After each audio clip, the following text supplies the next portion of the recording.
Assalamualaikum warahmatullahi wabarakatuh. Saya Ulia Tirafika Arbalen dengan NPM 2212011255 Program Studi Ilmu Hukum Fakultas Hukum Universitas Lampung. Di sini saya akan menyampaikan resume materi PKKMB Universitas Lampung yang dilaksanakan selama 4 hari yang dimulai dari tanggal 15 sampai dengan 19 Agustus 2022. Berikut penjelasan materinya. Di hari pertama, yaitu materi tentang peran kepolisian Republik Indonesia dalam mengatasi kejahatan digital yang disampaikan oleh Pak Yusriadi Y, SIK, M. Medcom. Isi dari materi yang disampaikan yaitu tentang penjelasan mengenai Undang-Undang ITE dan berbagai macam kejahatannya yang sering terjadi di Provinsi Lampung.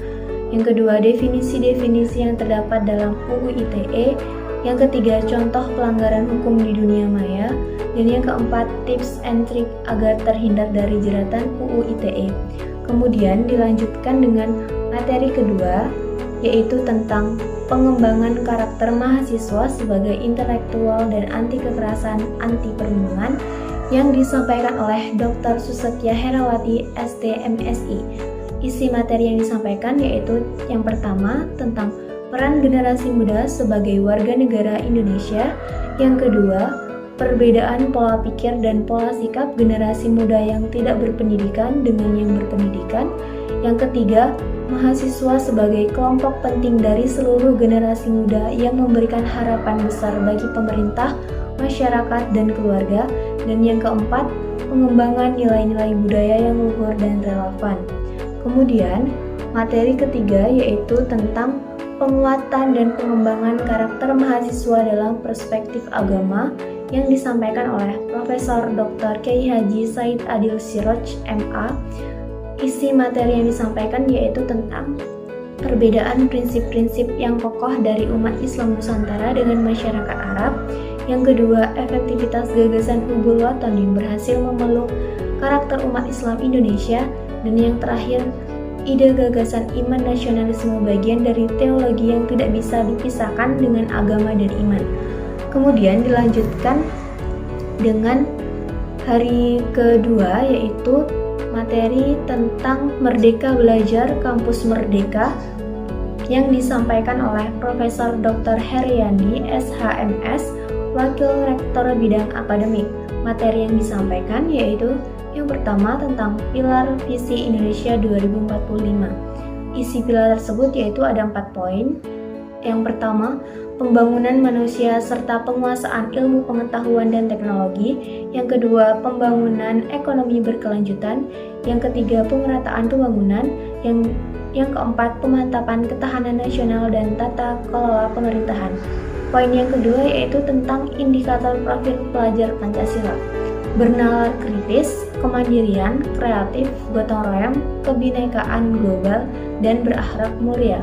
Kemudian, poin ketiga, 4 program kebijakan kampus mereka, yaitu ada 4 poin. Yang pertama, pembukaan program studi baru. Yang kedua, perguruan tinggi negeri berbadan hukum. Yang ketiga, sistem akreditasi perguruan tinggi. Dan yang keempat, hak belajar.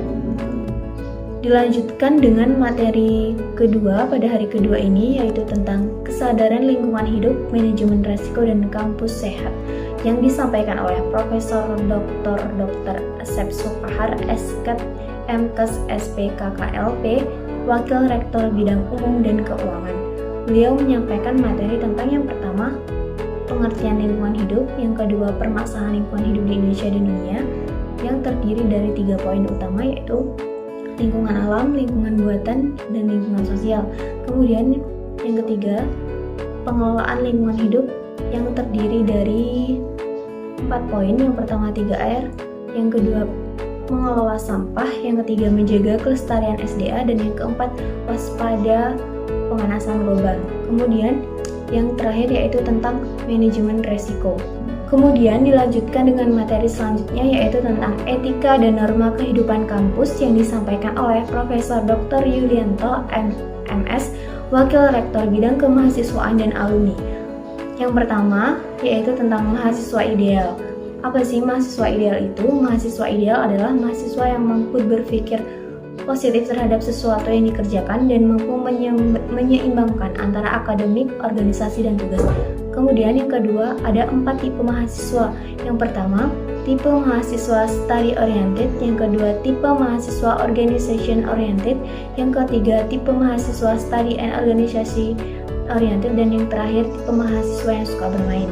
Kemudian ada 10 karakteristik yang harus dimiliki mahasiswa, yaitu rajin belajar, memiliki orientasi yang jelas, bermanfaat bagi orang lain, bisa menyesuaikan diri, peduli terhadap lingkungan, kreatif, inovatif, disiplin, memiliki cita-cita yang tinggi, dan juga rendah hati. Kemudian, ada 5 cara menjadi mahasiswa yang ideal. Yang pertama, mematuhi peraturan yang ada. Yang kedua, mengembangkan diri sesuai minat. Yang ketiga, aktif membaca dan memahami masalah yang ada. Jujur, berintegrasi dan sopan, dan lakukan yang terbaik saat kuliah. Kemudian dilanjutkan dengan materi selanjutnya, yaitu tentang perguruan tinggi di era revolusi industri 4.0 dan kehidupan kampus pada masa pandemi, yang disampaikan oleh Profesor Suharso PhD, Wakil Rektor Bidang Perencanaan, Kerjasama, dan TIK. Materi yang disampaikan yaitu era revolusi industri 4.0 menjadi tantangan untuk kita dan harus mempunyai inovasi yang tinggi dalam menghadapi ketidakpastian yang terjadi. Kondisi seperti ini tak hanya terjadi pada mahasiswa di dalam negeri, tetapi juga mahasiswa di luar negeri. Kemudian dilanjutkan dengan PKKMB tingkat Fakultas Hukum Unila yang dilaksanakan pada tanggal 18 sampai 19 Agustus 2022. Adapun di hari pertama, yaitu materi pertama tentang sistem perkuliahan dan pembimbingan akademik yang disampaikan oleh Dr. Rudinata Miharja, SH.DEA, Wakil Dekan Bidang Akademik dan Kerjasama. Adapun materi yang disampaikan beliau yaitu yang pertama tentang siklus perkuliahan S1 yang berisi tentang pengisian KRS, pelaksanaan perkuliahan, UTS dan UAS, input nilai dan juga KHS. Kemudian yang kedua, aplikasi pelaksanaan siklus perkuliahan yaitu Siakadu yang berisi tentang biodata, KRS, KHS, PA, mata kuliah, jadwal kuliah, dan lain-lain. Kemudian dilanjutkan dengan materi berikutnya yaitu tentang sarana dan prasarana Fakultas Hukum yang disampaikan oleh Bu Yulianeta, SHMH, Wakil Dekan Bidang Umum dan Keuangan.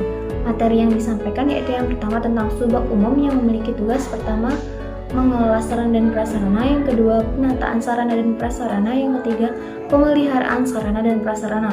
Kemudian yang kedua subak keuangan yang memiliki tugas yaitu banding UKT dan keringanan UKT, menyusun rencana umum pengadaan barang dan jasa, dan yang ketiga pengadaan barang dan jasa. Kemudian yang ketiga, pengenalan sarana dan prasarana. Di Fakultas Hukum sendiri memiliki 7 gedung perkuliahan, musola, studio, kantin, dan juga lain-lain. Dan masih banyak lagi sarana dan prasarana yang ada di Fakultas Hukum. Kemudian di hari pertama ini juga dilanjutkan dengan materi pengenalan bidang kemahasiswaan dan alumni Fakultas Hukum Unila yang disampaikan oleh Pak Debri Liber Sonata, SHMH, Wakil Dekan Bidang Kemahasiswaan dan Alumni Fakultas Hukum Unila. Adapun materi yang disampaikan beliau yaitu yang pertama tentang dunia perkuliahan. Dunia perkuliahan ini merupakan tempat untuk peningkatan hard skill dan juga soft skill. Yang kedua tentang penjelasan mengenai ruang lingkup pelayanan kemahasiswaan dan alumni Fakultas Hukum, dan yang ketiga tentang organisasi kemahasiswaan Fakultas Hukum Unila yang terdiri dari BEM, DPN, HIMA, dan juga UKM dan lain dan masih banyak lagi. Dan yang keempat yaitu penjelasan tentang peraturan penting yang ada di lingkungan Unila. Dilanjutkan dengan pengenalan bagian-bagian hukum. Di Fakultas Hukum sendiri terdapat 5 bagian, yaitu yang pertama Hukum Administrasi Negara yang diketuai oleh Bu Eka Deviani, yang kedua Hukum Pidana yang diketuai oleh Pak Tri Andrisman, SHM Hum, dan yang ketiga Hukum Perdata yang diketuai oleh Dr. Sunaria, SHMH, dan yang keempat Hukum Tata Negara yang diketuai oleh Dr. Yustianto, SHMH, dan yang kelima Hukum Internasional yang diketuai oleh Bagus Sujatmiko. Selanjutnya di hari kedua PKKMB tingkat fakultas, yaitu materi pertama tentang sistem perkuliahan pada masa pandemi, pembimbingan akademik dan etika komunikasi yang disampaikan oleh Pak Bayu Sujatmiko, SHMH PhD. Adapun inti dari penjelasan materi yang disampaikan yaitu yang pertama tentang sistem pembelajaran baru dari masa sekolah SMA ke kuliah, yang kedua penjelasan mengenai sistem pembelajaran di masa pandemi, yang ketiga sistem pembelajaran angkatan 2022, yang keempat perbedaan sistem pendidikan di perkuliahan dan di sekolah, dan yang kelima penjelasan mengenai etika berkomunikasi yang baik dan sopan. Selanjutnya materi terakhir di hari kedua ini yaitu tentang motivasi sukses bagi mahasiswa baru yang disampaikan oleh Irjen Pol Purn Ike Edwin SHMH MM. Inti materi yang disampaikan beliau yaitu yang pertama, rendah hati dan jangan sombong, yang kedua, perlunya teman dan perbanyak relasi, yang ketiga, mahasiswa harus termotivasi, dan yang keempat, gunakan hati nurani di setiap tindakan. Sekian dari saya, terima kasih. Wassalamualaikum warahmatullahi wabarakatuh.